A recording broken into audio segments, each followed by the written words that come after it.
In a world where truth was believed to be divinely ordained, guilt wasn't proven by evidence. It was revealed through pain. Imagine being accused of theft, adultery, or murder in a medieval village. There's no lawyer, no jury, and no presumption of innocence. Instead, you're led to a fire pit, your hands bound. In front of a silent, watching crowd, a priest blesses a glowing iron rod and places it in your hands. You must carry it 9 paces. If your wounds are healing after 3 days, you're innocent.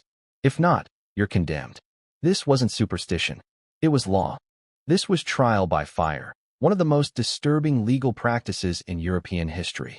And for centuries, it was terrifyingly common. But how did a society convince itself that burning someone alive could reveal the truth? Why did the church bless such cruelty? And what happened when this belief was finally challenged? The answers are darker than you think. Because this wasn't just about justice. It was about control, power, and fear. Let's go back to an age where flames didn't just punish the guilty, they defined them. In the heart of medieval Europe, there was no separation between church and state, because the church was the state. It crowned kings. It excommunicated emperors. And perhaps most terrifyingly, it defined justice.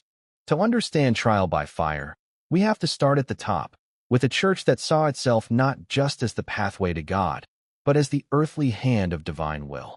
In the early Middle Ages, Europe was in chaos. After the fall of the Roman Empire, systems of law collapsed. What emerged to fill the void wasn't reason, it was religion. And in a world of deep illiteracy and endless superstition, one institution had both literacy and legitimacy: the Catholic Church. It became the gatekeeper of morality, and justice became a spiritual matter. Courts didn't care if you had an alibi. They cared if God thought you were guilty. So when accusations arose, theft, blasphemy, heresy, the church didn't demand proof. It demanded a demonstration of purity. And what better way to test purity than by calling on divine intervention? Trial by ordeal was born, an idea as old as Babylon, but now infused with Christian dogma. Of these ordeals, none was more feared than fire. A priest would bless a red-hot iron rod. The accused would carry it across a set number of paces. Then, their hands would be wrapped and inspected days later. If the burn looked infected, they were guilty. If it healed cleanly, God had intervened. This wasn't metaphor. This was policy. By the 10th century, the ordeal was embedded in legal systems across the Holy Roman Empire, France, and England. And while kings claimed authority from God, it was the clergy who interpreted his will. But here's where the power dynamic grows darker. Because the church didn't just use the ordeal. It manipulated it. Only a priest could bless the iron. Only a priest could determine if the wound was healing. Only the church could say whether you lived or burned. In that moment of searing pain, the lines between religion and rule were gone. Guilt became theological. Innocence became miraculous. And as strange as it may seem, most people believed in it. They didn't fear injustice. They feared the wrath of God. But what happened in those ceremonies? Who stood in the crowd? Who dared to question the flames? To answer that, we have to step into the fire itself. It was not a court. It was a spectacle. The day of a trial by fire was nothing short of a public event. Villagers gathered in droves, not to hear evidence, but to witness judgment. The atmosphere wasn't tense like a modern courtroom. It was reverent like a mass, a ritual. And the centerpiece of that ritual? Pain. The accused would be brought forward, often barefoot, trembling, their hands bound tightly in front of them. There was no defense attorney, no cross-examination, no plea deal, just fire and faith. A priest stood at the altar, flanked by clergy, holding the iron rod that would decide a soul's fate. Before the ordeal began, there would be prayer, solemn, deep, and often disturbingly serene. The priest would invoke God's justice, asking him to reveal the truth through the suffering of the flesh. Then, the iron was placed in a roaring flame, glowing red, sometimes white-hot. The crowd watched in silence as the heat crackled. Then came the moment of judgment.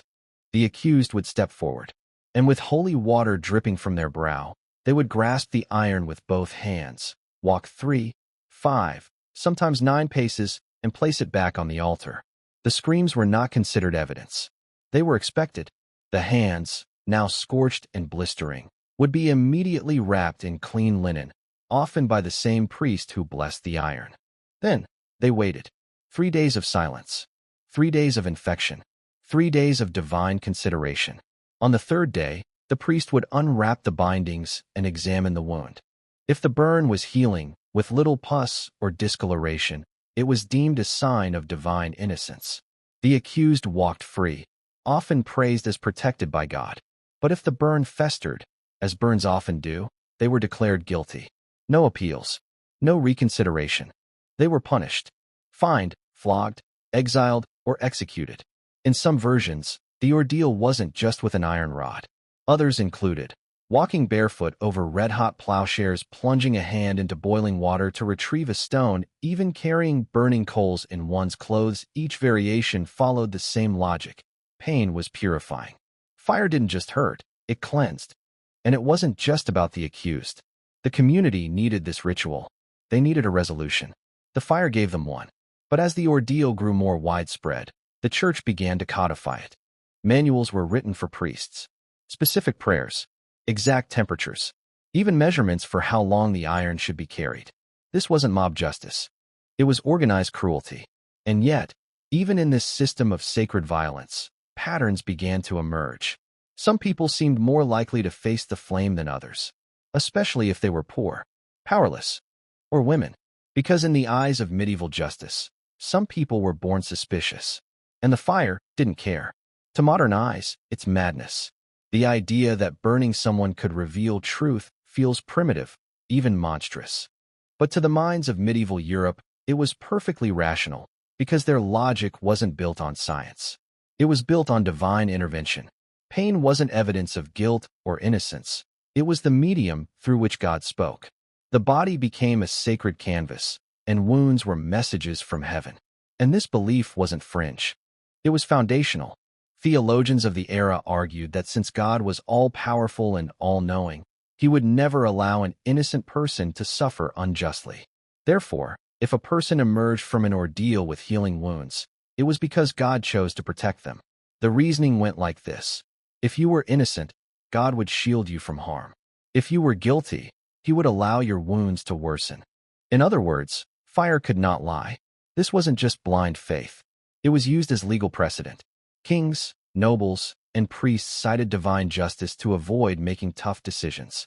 If a verdict was too politically sensitive or too morally complex, they passed the burden to God via the ordeal. And the people? They accepted it, because life in the Middle Ages was steeped in suffering. War, famine, plague, all were seen as punishments from above. Pain was everywhere, and the church taught that enduring it with grace brought one closer to salvation. So why wouldn't fire be holy? But this so-called logic had dangerous consequences.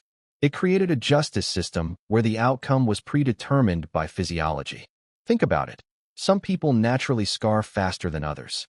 Some wounds get infected due to climate, hygiene, or chance. And yet, none of this mattered. A festering wound didn't mean you were unlucky. It meant you were guilty. This opened the door for abuse. Clergy could skew the results simply by how tightly they wrapped the wound, or how clean the cloth was. In some cases, they manipulated the ritual to ensure the outcome matched what the church or state desired. It also silenced dissent, because to question the ordeal was to question God himself. And in that world, heresy was worse than murder. But there was something more insidious at work. The ordeal wasn't just about finding the guilty. It was about reinforcing obedience. By forcing people to submit their flesh to the fire, the church reminded them who held power and who spoke for God. It wasn't just punishment. It was theater. And like all theater, it had a cast of recurring victims. Because some people, no matter what they did, were seen as closer to sin than salvation, especially if they were women. In the brutal arithmetic of medieval justice, one truth burned brighter than any fire. If you were a woman, you were already suspect. The medieval world viewed women through a lens of danger and doubt. Church fathers wrote that women were more prone to temptation, less rational, and more easily corrupted by the devil. Eve's sin wasn't just original, it was eternal. So when women stood accused, the odds were stacked, not just against their innocence, but against their humanity. Trial by fire became a devastating tool to enforce this. Accusations ranged from adultery to theft, but more ominously, witchcraft. As the centuries wore on, especially in the 12th and 13th centuries, whispers of sorcery began to echo louder across Europe. And those whispers almost always pointed at women. Herbalists, midwives, widows, women who lived alone, who healed without clergy, or who simply spoke too boldly, were seen as threats to the social order. And when fear needed a target, the flames were never far behind. The ordeal by fire offered a convenient resolution to the anxieties of male-dominated society. If a woman was accused, she might be forced to carry red-hot iron, plunge her arm into boiling cauldrons, walk barefoot over burning embers. Some were made to repeat the ordeal multiple times if the results were inconclusive, as if the fire itself needed to be convinced. And worst of all, even surviving the ordeal didn't always mean salvation.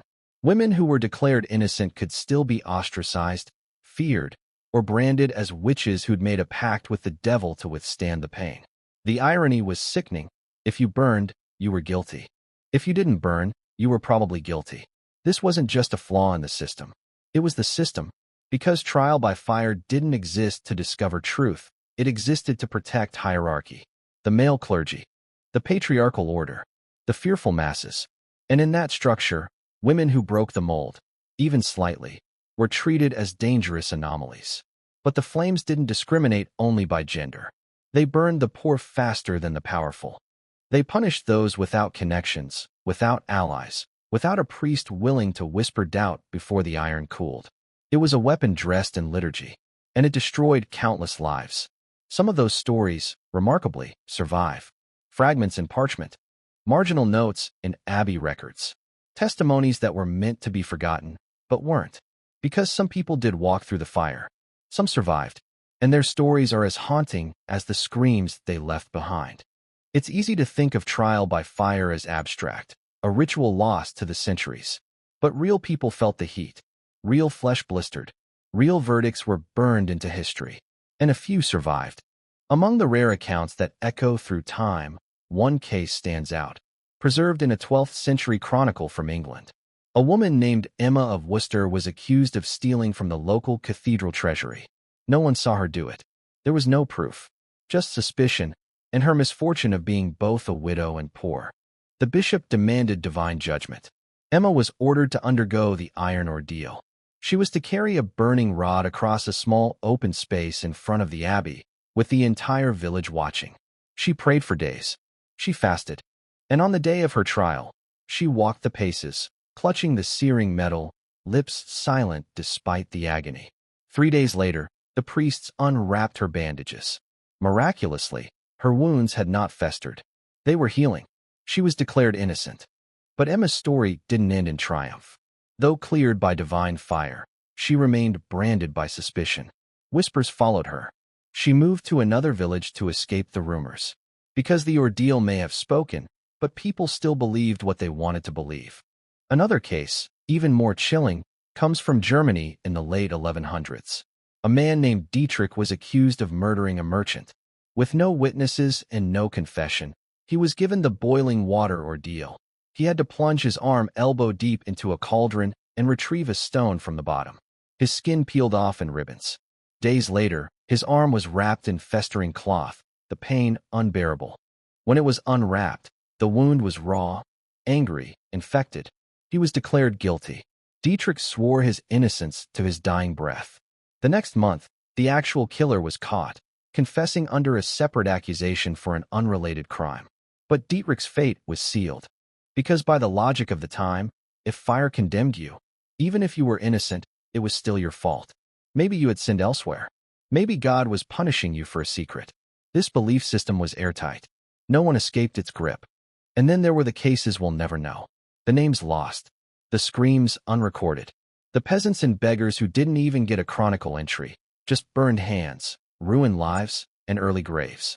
What these stories reveal is harrowing. The ordeal was not a tool of clarity. It was a gamble, where your physiology, your social status, and the whims of a priest decided whether you walked free or died a criminal. But the fire also served another purpose. It was a message, a signal to the entire community: disobey, dissent, deviate, and the flames await. And yet, behind the holy justification, behind the incense and liturgy lurked something darker. Because the fire didn't only serve faith, it served power, and those who wielded it ruthlessly. Beneath the sacred language and ritualistic robes, trial by fire was more than a test of innocence. It was a weapon of political control. The clergy might have claimed divine neutrality, but behind the scenes, the ordeal often served the interests of kings, bishops, and feudal lords, those who benefited when fear ruled the streets and obedience flowed from the pulpit. In the 11th and 12th centuries, Europe was riddled with disputes over land, inheritance, and loyalty. And when courts couldn't, or wouldn't, settle a conflict through facts or testimony, they turned to the ordeal not for truth, but for convenience. Take the case of Otto von Babenberg, a noble caught between two feuding houses in 1157. Accused of treason by a rival lord, Otto demanded trial by combat, a common alternative ordeal. But the church, seeking to avoid violence among nobles, imposed the fire ordeal instead. The result? Otto's wounds healed miraculously in 3 days. In reality, the outcome was preordained. Otto's political alignment served the bishop's agenda, and the priest overseeing the ritual was a known ally. The iron cooled faster than usual. The cloths were clean. The declaration of innocence was a performance, one that preserved alliances and power. And this wasn't an isolated manipulation. Throughout the 12th century, bishops regularly used ordeals to discredit political enemies, eliminate land claims from rival heirs, undermine heretical movements, silence critics of the church's wealth and influence. In these instances, the ritual became a tool of intimidation, cloaked in divine will. Even peasants weren't safe from this politicized fire. In regions where local barons ruled with near-total authority, the ordeal was used to suppress rebellion and enforce taxation. Accuse a farmer of theft? Make him hold the iron. If he fails, you seize his land. If he passes, spread rumors and accuse his wife next. Control was the goal, justice was just the disguise. And the church? It carefully curated its image through these trials. Because to the masses, the ordeal wasn't just law. It was miracle theater, proof that the clergy could summon God's voice in the form of blisters or healing skin. This illusion of power was critical, because the church wasn't merely a spiritual guide. It was a political juggernaut. By the 12th century, the Pope could command armies. Bishops ruled entire provinces. And the threat of divine punishment wasn't just aimed at sinners, it was wielded against kings. In fact, the ordeal became so entwined with authority that monarchs used it to legitimize their rule. Some even required it in oaths of loyalty or land disputes, creating a divine feedback loop. Obey the king, obey the church, or face the fire. But what happened to those who couldn't fight back? The poor? The sick? The outcast? They didn't stand a chance. Because if the ordeal served the powerful, it destroyed the powerless. And most of those stories were never recorded. But some left behind just enough to haunt us. History remembers kings and bishops. It forgets the bodies. Scattered across monastic margins and buried deep in forgotten trial records are flickers of the thousands, maybe tens of thousands, who faced the ordeal and vanished from memory. These weren't heretics, nobles, or infamous criminals. They were the silent victims. The peasant accused of stealing grain. The servant girl whispered to be a witch. The orphan boy found near a dead animal. They were often poor, illiterate, powerless, and when accused, they had no advocate, no legal counsel, no money to bribe a priest, no family to petition the Lord, just bare feet, burned hands, boiling water, and silence. Take the case of Marin, a stable boy in 12th century Burgundy. He was accused of stealing a small gold ring from his master. No witnesses, no confession, just suspicion. The priest ordered the boiling water ordeal. Marin, just 13 years old, had to plunge his hand into a cauldron to retrieve a cross placed at the bottom. 3 days later, the priest declared his burns too infected. Marin was whipped in the village square and expelled from the estate. He died weeks later from infection. His name appears in just one line of a ledger. Nothing more. Or Isabeau, a laundress in Rouen, accused of sorcerous influence after her employer's child fell ill. She was forced to walk barefoot across red-hot plowshares. She fell after the second step. The crowd watched in silence. Her screams echoed across the courtyard. She was never seen again. Most victims were buried without ceremony. Their deaths were not viewed as tragedy, but as confirmation. Their suffering reaffirmed the system. The church could say, "See, the guilty are punished." But they weren't guilty. They were convenient. Because once the accusation was made, the odds were already stacked. The priest controlled the temperature of the iron, the wrapping of the wound, the interpretation of healing. And if you were undesirable, too poor, too foreign, too outspoken, the fire always found guilt. These people had no voice in their own time, and barely a shadow in ours. Because medieval Europe didn't need them to speak. It needed them to burn. And in burning, they served a purpose. They reminded others to obey, to fear, to submit. But beneath this blanket of horror, something strange began to happen.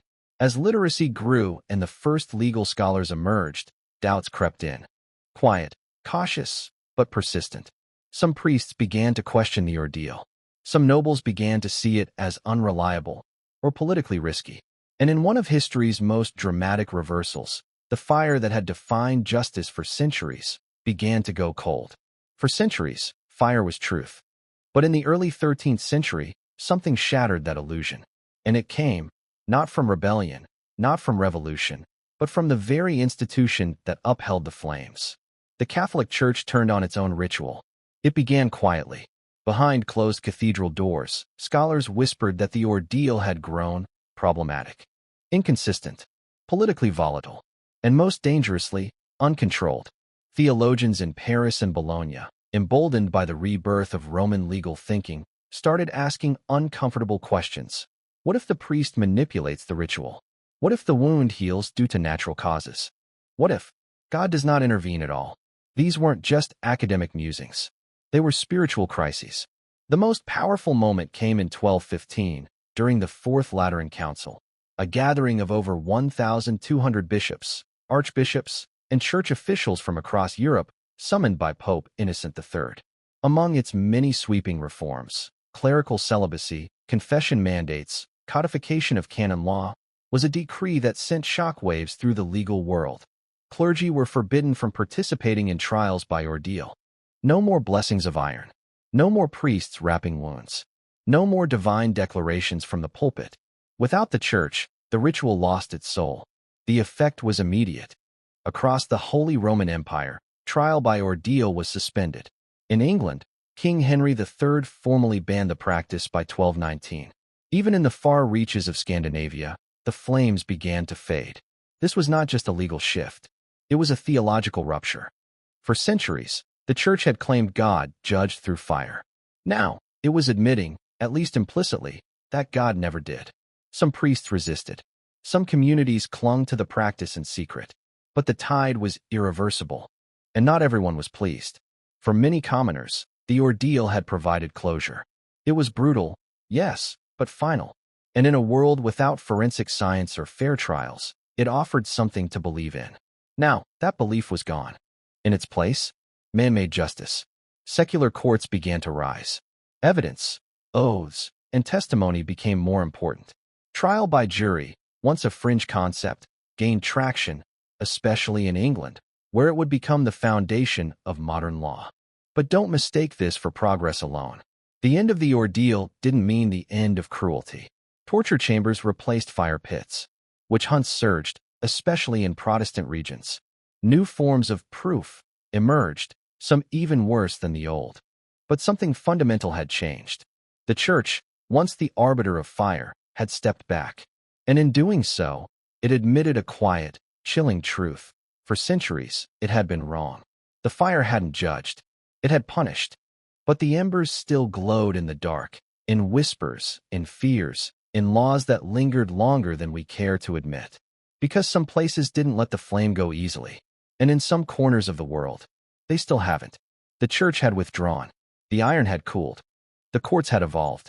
But the fire didn't die. It adapted. In the decades following the church's official ban on ordeal rituals, many regions moved toward more structured systems, secular courts, oaths under penalty of perjury, and in England, the rise of trial by jury. But in isolated towns, rural villages, and places where literacy was scarce, the memory of fire remained. Unofficially and illegally, ordeals continued. In parts of Central and Eastern Europe, red-hot iron trials were still reported as late as the 14th century. Some communities saw them as folk tradition, sacred rituals older than Rome, older than Christianity.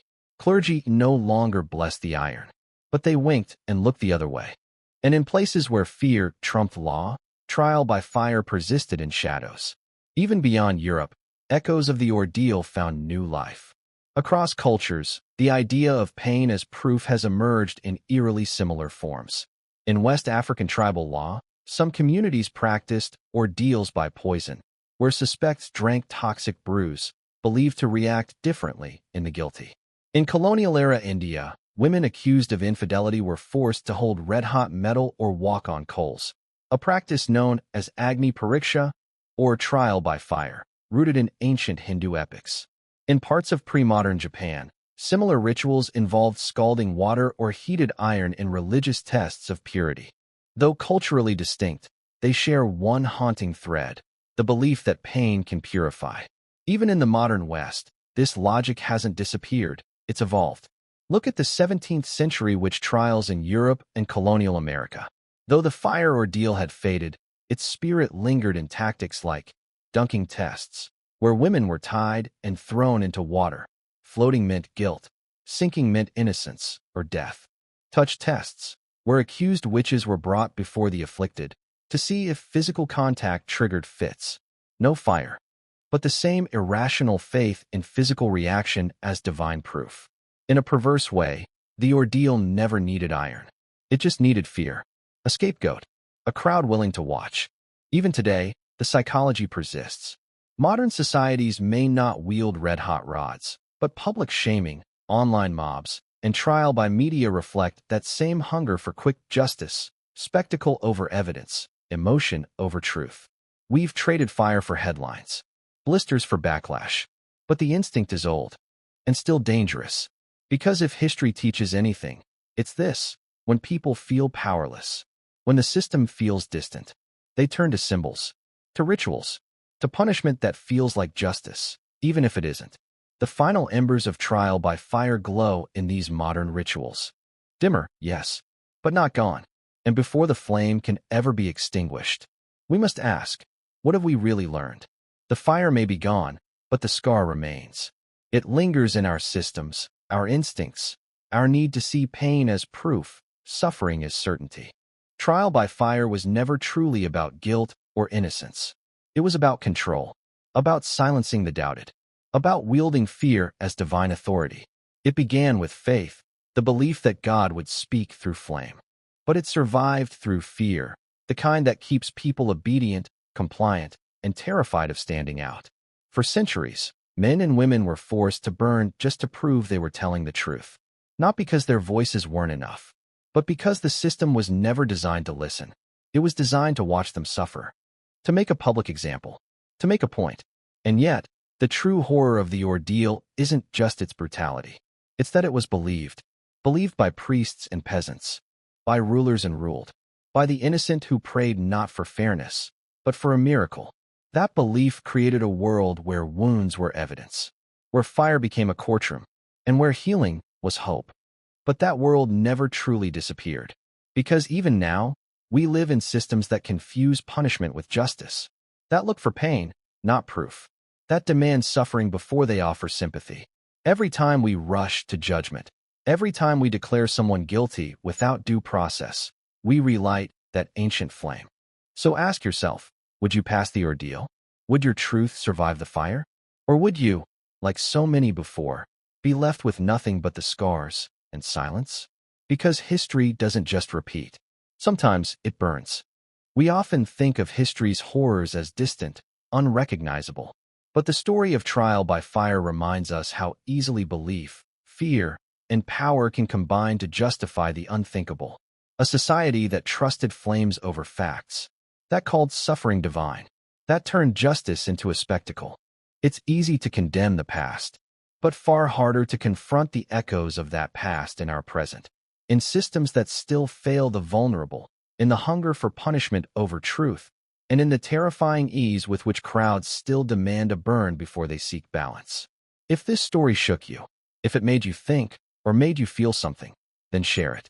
Comment below. Subscribe for more stories like this, dark, forgotten, and all too real. Because the only way to stop history from repeating is to face it. And if you're ready for another story, one just as chilling, just as true, watch our next episode, where faith and fear collide again, and justice loses.